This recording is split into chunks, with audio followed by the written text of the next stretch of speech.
Hello Lima, brought to you by Good Food Restaurant, home of Happy Days, Beer Barrel, and Old City Prime. Also by Mercy Health Partners, 318 Restaurant and Bar, Lima Palette Company, and Fresh and Faded Hair Studio.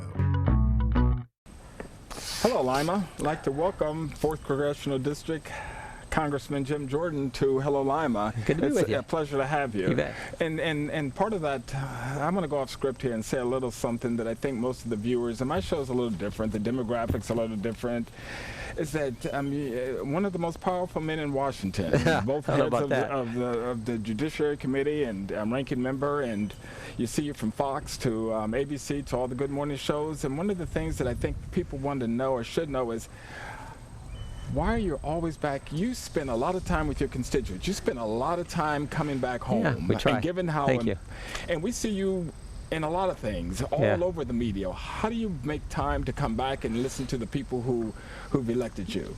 I think it's important for viewers to know it is. that. I appreciate that, and it's good to be with you, Jerome. You know, you can't be a representative if you don't go back and talk to the folks you get the privilege of representing. So we take that seriously, and sometimes I jokingly say I come back because you want to get back with normal people. You want to get out of D.C. and get back with regular folks who have the same kind of values and principles that you have. So yeah, we're all over Allen County today. We were in Fostoria yesterday. We were in Marion County on Monday. So when we're back, we try to get out and talk with the folks that you get to serve. And I've always been respected of you for that, because I don't know, and that may be my opinion, that you have to do it, but you've always done it from day one. You've gotten back, and I'm going to stay on that trend a little bit, because the constituents that you represent, we don't have a lot of airports. You don't fly in and out. You travel. You're on the road, and when you're traveling, one of this district and that you represent is really pro-agriculture. I mean, you can drive everywhere and you see the wheat fields, and you see the agriculture, you see the beans, and you see the dairy farms.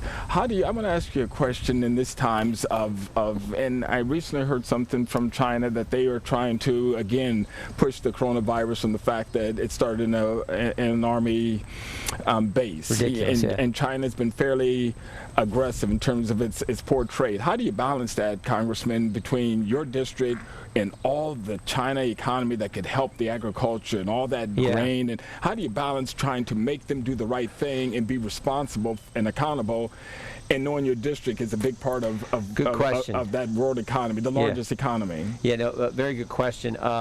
You know, as I've talked with people in agriculture, though, they understand it. They get, like, look, it might be tough on us a little bit in the short term, but they know this president is doing something that had to be done. He is standing up to China like no other president has. Yes. And he is willing to call it straight. We're going to be in Whirlpool up in Clyde tomorrow. And the trade policies that the president has enacted has helped manufacturing so much in our state, and particularly Whirlpool.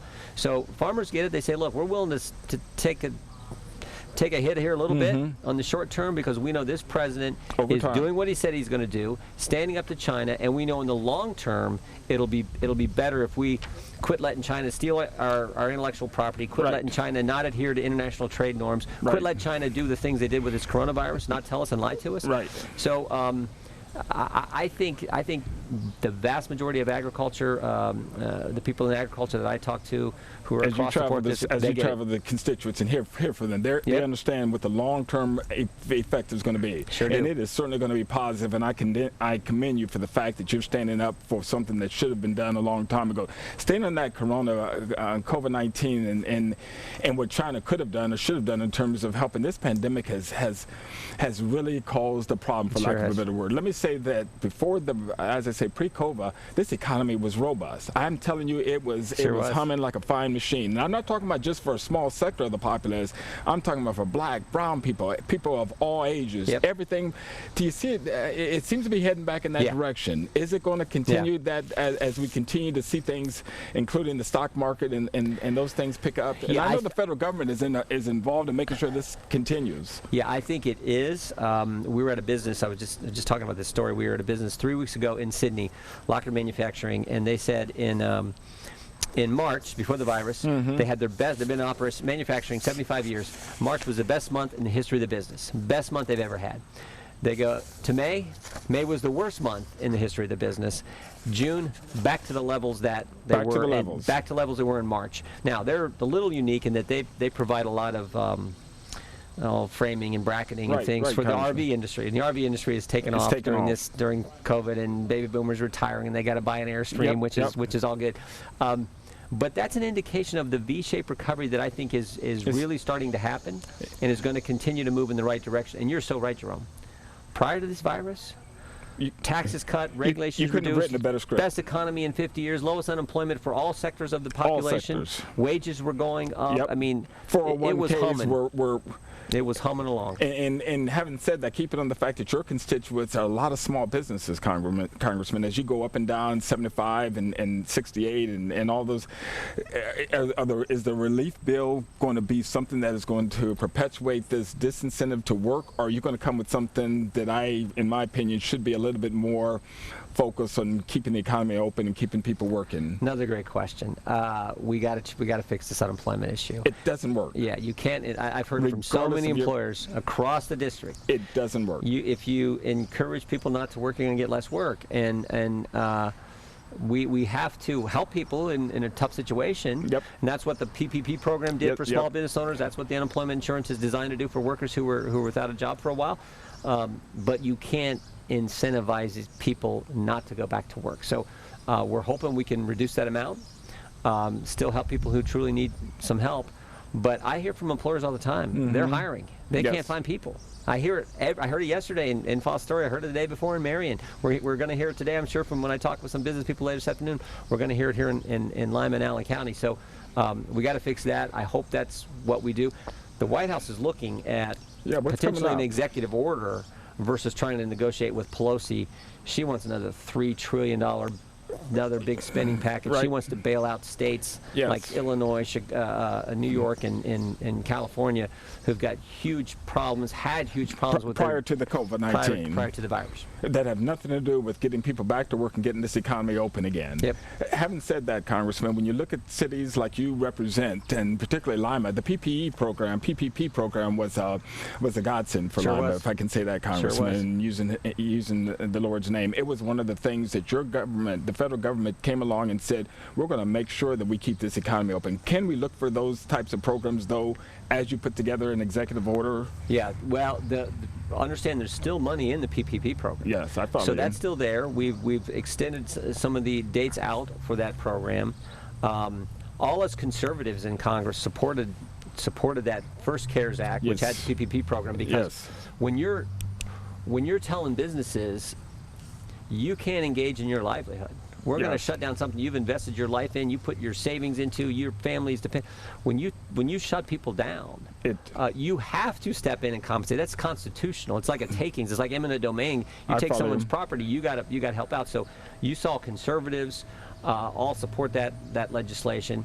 The PPP program was very effective, but when you put something together that quick, there are some problems, and the problem is being what you pointed out earlier, this unemployment issue. But the flip side of that, there was some good that came out of it. As a school board, I remember myself, we've got kids going back to school, Congressman. We've got kids, and we were able to buy equipment, protection equipment, through some of those CARES money. So those are the programs that came into play that I don't know if a lot of people realize how your programs have worked to promote getting this economy back open. Yeah, good. That's good. That's good to hear. What we're going to do is we're going to take a quick break here. Then we're going to come back and ask some questions about maybe some law enforcement questions, things that you've been working on behind the scenes for good. Great. Thanks, Jerome.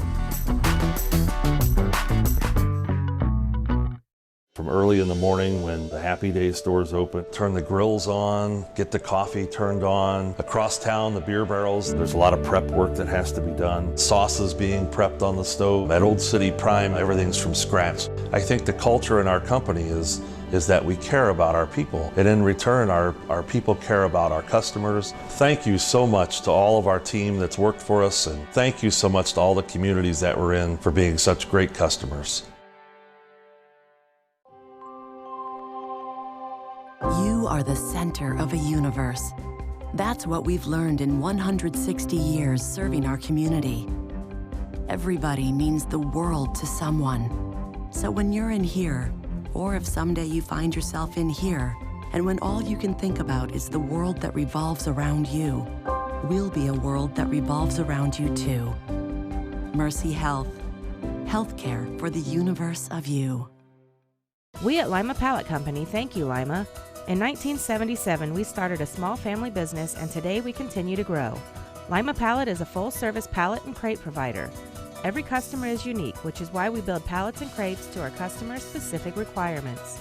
Because we have our own fleet of trucks, we're able to provide customers with on-time, same-day, and 24-hour emergency deliveries. Coming together is the beginning, keeping it together is progress, and working together is success. Let's continue to succeed.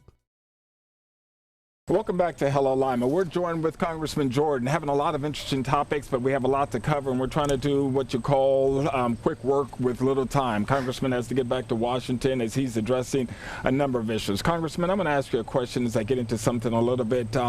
It's close to my heart, and I think it's close to a lot of the people who are watching this show and part of the demographics. When you talk about the '94 crime bill, which I think it destroyed the black and brown community. I think it was one of the, when you look at in terms of how it effectively dismantled the community in and of itself. It was signed into law by Clinton, and the author was really Biden in terms of that. Yep. But and having said that crime bill and what it's done, people lose the fact that President Trump, with his First Step Act. Yeah. President Trump has done some prison reform things that have kind of changed in the narratives of how that crime bill has decimated the black and brown community more so than any other community. Why doesn't that kind of attention get talked about in terms of, and even your role in seeing prison reform and it's a good bill. The First Step Act was a good piece of legislation. But it gets little discussion about it, Congressman. Yeah, it's because the mainstream press they've been out to get the president since before he was even elected. And they're not gonna just show some of the great things, the many great things I think this president has accomplished in three and a half years. If you saw the ad, I believe Alice Brown, I believe is the lady's name, who the president commuted her sentence. Yes.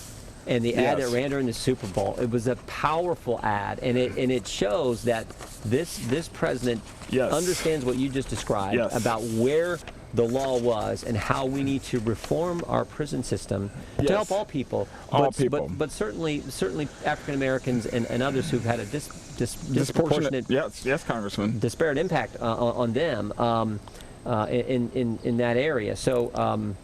It was a good bill. We all supported it. You saw a great coalition of conservatives and evangelicals from and African American pastors and African American community leaders. It was great to see that come together. And Jared Kushner did some great leadership working with the president, helping the president get that legislation through. And him and using celebrities and them they're getting people out of jail that were put there because of that bad crime bill. Let me ask you a question again, Congressman, because people sometimes, and I want the viewers to get to know, although they do, there are different aspects of you that sometimes get hidden. I'm going to read a quote that you said here back in, I'd say it's less than 45 days ago.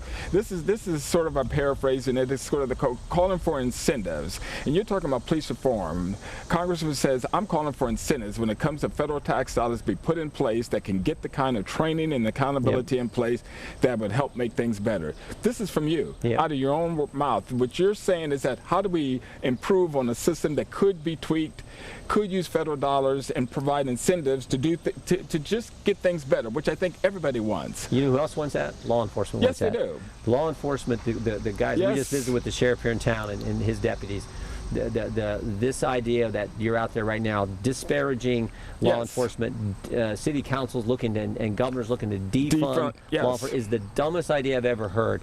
But they also want the best training for their officers so that when they interact with the people they serve in their communities, in their cities, that they're doing it in the right way. And this, no one wants this tragedy that happened in Minneapolis to Mr. Floyd. It's just that it's a tragedy, and that officer should be held to account. The full force of the law should come down. I think it's important. I'm going to step in here because I think this is important. When people hear you say those words, it doesn't get across the mainstream media. I'm just going to say it like it is. So when you say, and I'm going to quote something else you said, that George Floyd is a tragedy and we don't ever want that to happen again, quote unquote, from Congressman Jordan. You're on the front line using federal incentive programs to get things, and I'm using another paraphrasing you, to help make things better, which is what law enforcement wants, which is what the Attorney General's office wants, and which is what you want. You know, when George Floyd's brother testified in front of the Judiciary Committee. He had the best line. He said, "Life is precious. Life is precious. Every single life is precious." And he, coming from his position, what we all witnessed that happened to his brother and to his family, I thought that individual summed it up. And if we take that approach, and that is the attitude the vast majority of law enforcement has. And it's why I'm so troubled by this defund. But Congressman, nobody. That is the fringe group who is making those comments. Congressman, nobody wants to defund the police. If you talk to across the constituents, communities, they do not want that. Of course. You look at the polls. There's anywhere from 70 to 75%. I don't know who the 25% are asking for, but I bet you if you gave them a 1-800 opt-out number for 911, they'll never sign up for it. Yeah. Which means nobody wants to defund the police in the long run. Except city councils in major cities. Except the Portland City Council, 8 Democrats and 1 socialist, who are limiting what the police can do, looking to defund. Except the Minneapolis City Council, which is 12 Democrats and 1 Green Party.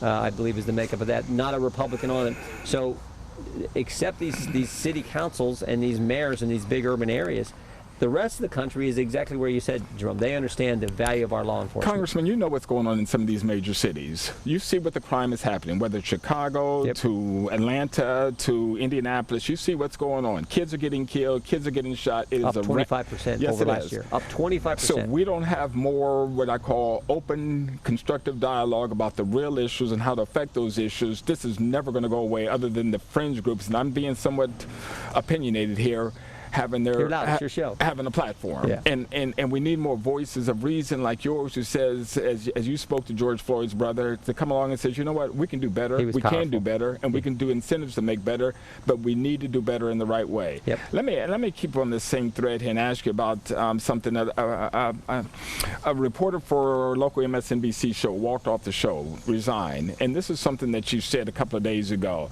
and she's talking about the model with regard to the media in terms of how it's portraying issues, and she was talking about the COVID and the race war. She says that she walked off the Lawrence O'Donnell show, and she'd been there for almost 11 years. The model blocks diversity of thoughts and content because the networks have an incentive to amplify fringe voices and events, all because it pumps up the ratings at the risk of lives. They primarily focus on what Donald Trump was doing poorly to address a crisis rather than the science itself. When she was talking about the COVID and she was talking about the in other words, her position is that, and I guess I'm just asking for your thoughts. Are we ever going to get out of this? I hope so. Two things trouble me. One is it's what's been called the Twitter mindset is not the real world.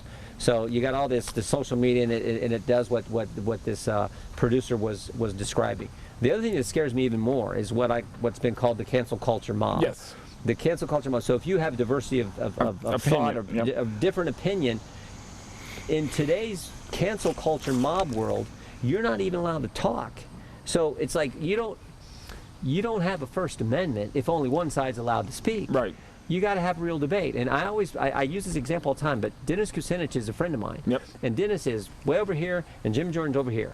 He's a liberal, I'm a conservative. I think his views are wrong, he thinks mine are wrong, but we're friends. And it's like we can shake hands, have a real debate. That's what and I'm if he getting wins at. the debate that day, okay, I'll be there for the next debate, and hopefully we can win the policy, and we can win, and we can get what we want done passed.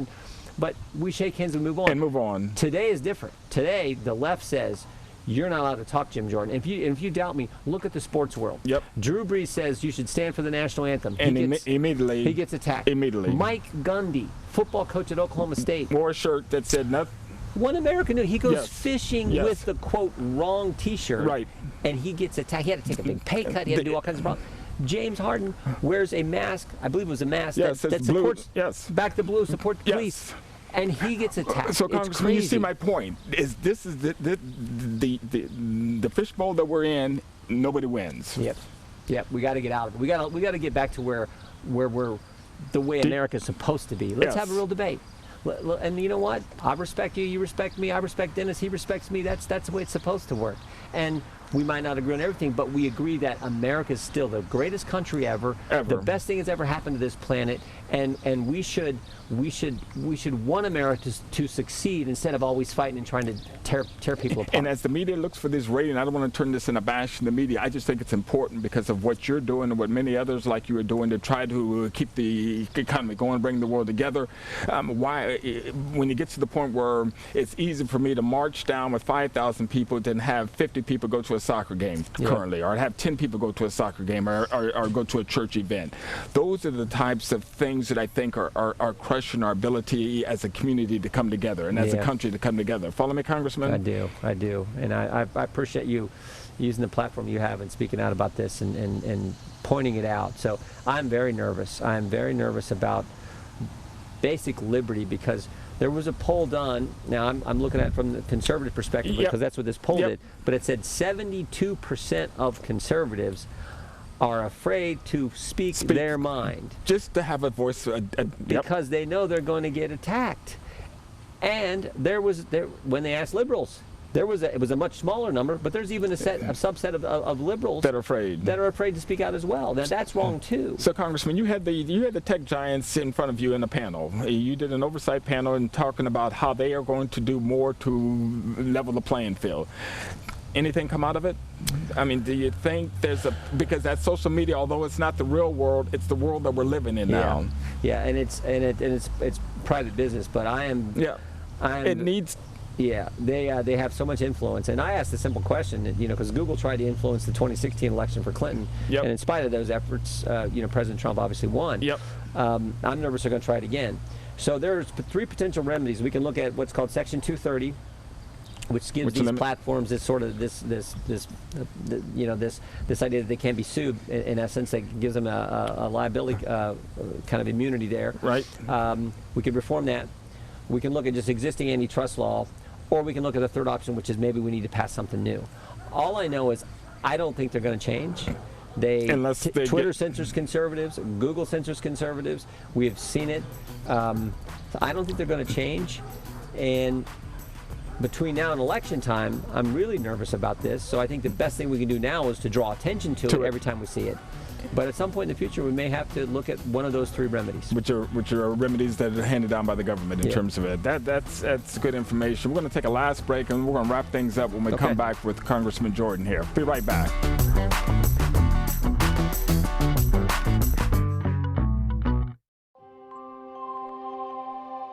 You are the center of a universe. That's what we've learned in 160 years serving our community. Everybody means the world to someone. So when you're in here, or if someday you find yourself in here, and when all you can think about is the world that revolves around you, we'll be a world that revolves around you too. Mercy Health. Healthcare for the universe of you. From early in the morning when the Happy Days stores open, turn the grills on, get the coffee turned on. Across town, the beer barrels, there's a lot of prep work that has to be done. Sauces being prepped on the stove. At Old City Prime, everything's from scratch. I think the culture in our company is that we care about our people. And in return, our people care about our customers. Thank you so much to all of our team that's worked for us, and thank you so much to all the communities that we're in for being such great customers. Our barbers and cosmetologists are licensed professionals who specialize in all phases of hair. Whether you are getting a line-up, cut, beard trim, or a design, our barbers will help create your unique style. With full-time cosmetologists, also taking appointments and walk-ins from lashes, presses, color, wax to braids, and weaves, Fresh and Faded cosmetologists do it all. Call us for an appointment today. Fresh and Faded Unisex Hair Studio, the largest shop in Northwest Ohio. 419-221-FADE. If you ain't fresh, you ain't faded. Welcome back to Hello Lima. I've been speaking with the Congressman on a number of topics, and as we wrap this up, Congressman, there's a little thing coming up in November that you may not have heard of it. I don't know. Having said that, Congressman, it is something that I think is probably as critical in terms of where we're going to go as a country at any other time in my recent memory. This election that's coming up, maybe 60, 65 business days away, what's your thoughts on it? President's going to win. It's critically important. I want to hear what you have to say in terms of how this election is going to affect the constituents in your community and where you think it's going to... Well, look, if the left wins, if Joe Biden's president and they take over the Senate and take over the House, the normal bad things will happen. Regulations will increase. Your taxes will go up. He's already said that. That'll be a drag on the economy. They're going to go after fossil fuels. So they're going to continue to target that. So all the normal bad things. But that's actually not my biggest worry. I think all those things are bad. I'm against all that. What's your worry? Liberty. Back to where we were just speaking. I'm afraid with Joe Biden has proven he will not stand up to the hard left in the Democrat Party. So your ability to exercise your First Amendment liberties to speak out and not be harassed for speaking your mind, not to be canceled by the mob for speaking your mind, and I think maybe most important, the left will try to change the structure. So they'll get rid of the filibuster rule in the Senate right away, which allows them to pass things with a simple majority. Then they're going to look to add seats to the Supreme Court, the old court packing that we all learned about FDR. They're going to try to do that. They're going to look to make Puerto Rico and D.C. states, which will give them 4 more Democrat senators. They're going to look to get rid of the Electoral College and more federal control over elections. We want the election process to stay state-run like it is now. So all that's the danger, but I don't think it's going to happen. I think President Trump's going to win. I think people appreciate a guy like President Trump, who was doing what he said he was going to do, who came there and shook up the town, took on the swamp. I always tell you, when you fight the swamp fights back. And that's exactly what we've been seeing for 3.5 years from the swamp in D.C. They've attacked him every way you can imagine. But in spite of all that, he's delivered for the American people. And I think in the end, when this becomes a choice, right now no one knows what Joe Biden really is because he's been hiding away. Right. But when it becomes a choice, Biden or Trump, people are going to remember all the good things President Trump's done. They're going to look at Biden where he wants to take the country with the hard left, and they're going to elect Donald Trump president. Those are good points. One thing that's concerning me, Congressman, and I don't know if you can shed any light on it, is how the election is going to be handled. I'm concerned about mail-in ballots. I think that is a disaster. The absentee ballot works well. There's a process in terms of handling that. But this push to allow ballots to be given to everyone and anyone, there is nothing that can be done in order to prevent the possibility. Well, what's happening in some states are going that direction. Yes. Others aren't. I like our system in Ohio. I think it's pretty good. Trump has taken the bat to the court. And fair, yeah. I will tell you this, though, it is what it is, and if I'm nervous about it, but if that's the system, then I'm encouraging all. If you're in a state and you're getting mail, you're voting by mail, right? You got to vote by mail. Then just do it. But I am nervous. But there was an election just decided yesterday in New York, in the Manhattan district. The election date was June 23rd. They didn't call the election until yesterday. Carol Maloney, who's actually the chairman of the Oversight Committee, which I sit on, she won that election. But it took six weeks before they called the election. That's what my concern is. And I appreciate not only what you do for both aisles, but what you do for the country as a whole in terms of fairness, in terms of liberty and the pursuit of what we all want. Safety for our kids, safety for our family, the ability to earn a living, the ability to learn to live out the American dream, those things that you've been a champion for longer than I can remember. So again, Hello Lima appreciates the time, the ability to steal some of your time away from Washington, and the ability to share with our constituents how we've been able to share with Congressman and make sure that he continues to visit our area and do what we think is best for us, as well as he does what's best for the country as a whole. Hello, Lima.